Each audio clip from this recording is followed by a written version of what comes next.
Hello and welcome to Be a Knowledge Share. In this episode, I cover a planned business analysis approach, which is part of Chapter 3, and it's the third task of Chapter 3, which is a planned business analysis and monitoring. So without further ado, let's get started.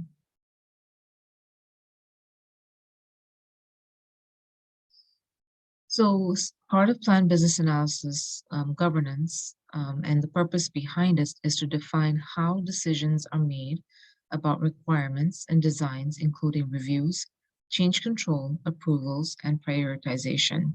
So when you think about planned business analysis governance, it covers the design, reviews, change control, approvals, and prioritization. But think of governance as change, equals change when you're reading, when you're studying, or if you wanted to understand what this is all about. Description. Business analysts ensure that a governance process is in place and clarify any uh, ambiguities within it. So business analysts ensure that there's some sort of process in place and clarify any sort of misconceptions or any sort of mm, uh, things that are not clear within it. A governance process identifies the decision makers, process, and information required for decisions to be made. Governance approach describes how approvals and prioritization decisions are made for requirements and designs. When planning the governance approach, business analysts identify how business analysis work will be approached and prioritized, what the process for proposing a change to business analysis information is, who has the authority and responsibility to propose changes, and who should be involved in the change discussions. Also, it includes who has responsibility for analyzing change requests, who has the authority to approve changes, and how changes will be documented and communicated. So think of, as I mentioned earlier, business analysis governance as anything to do with change, how, what, who will be involved in that whole effort. So think of it as very simplistically the four questions of the how, the what, the who will be a part of this change process. The elements involved in this is decision making.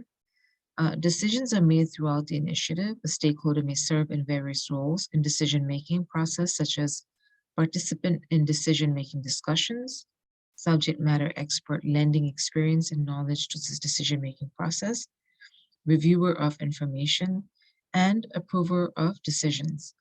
The decision-making process defines what happens when teams cannot reach consensus by identifying escalation paths and key stakeholders who hold final decision-making authority.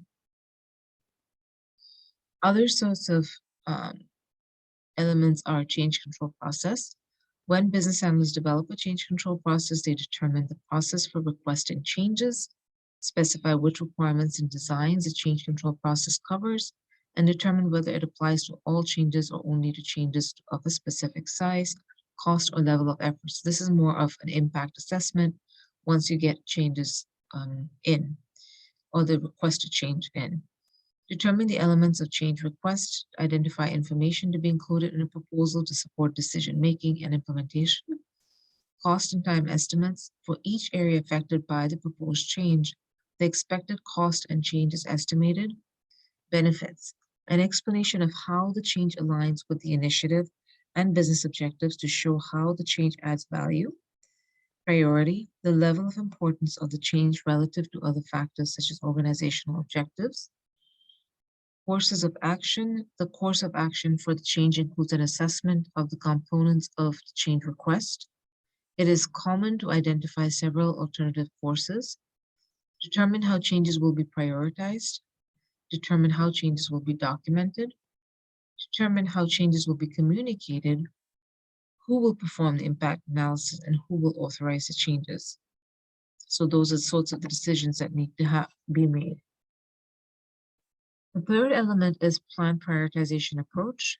You would look at timelines, expected value, dependencies, resource constraints, adopted methodologies, and other factors influencing how requirements and designs are prioritized. When planning the prioritization process, business analysts determine the formality and rigor of prioritization process, participants who will be involved in the prioritization process for deciding how prioritization will occur, criteria to be used for prioritization, and the approach should also determine which stakeholders will have a role in the prioritization. As mentioned in the earlier tasks, it depends on whether it's agile versus SDLC, so keep that in mind in terms of formality. The fourth element is plan for approvals.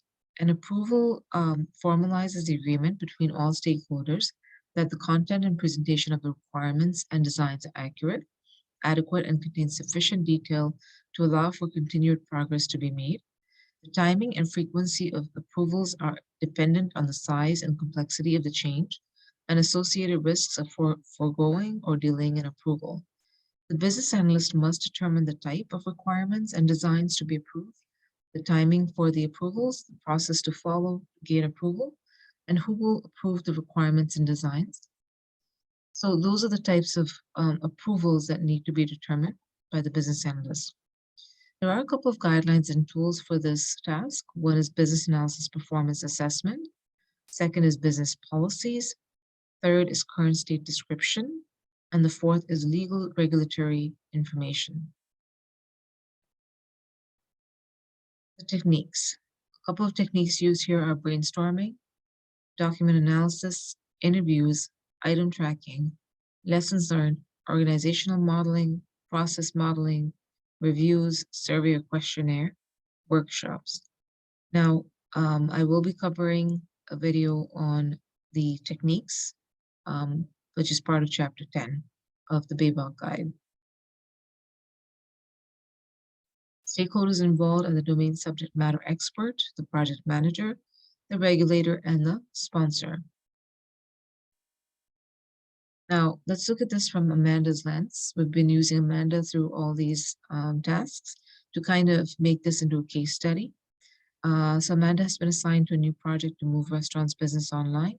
She uses a task to build a governance approach. She needs the business analysis approach and the stakeholder engagement approach as her input in order to come up with a governance approach. Amanda develops a decision-making process, a change control process, a prioritization approach, and plan for approvals. And so she considers whether it's agile versus SDLC.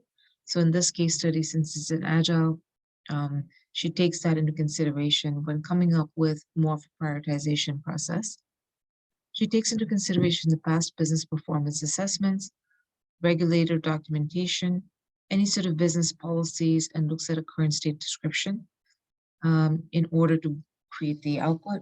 She uses reviews, process modeling, amongst other tools in order to build her governance approach. And she works with Ben, the SME, Tim, the project manager, the sponsor, and regulator to build the governance approach. So that being said, this ends the governance approach task as part of chapter 3. And until next time, see you then. Please don't forget to subscribe to this channel, as well as to visit baknowledgeshare.com for more articles around business analysis. Thank you. Until next time.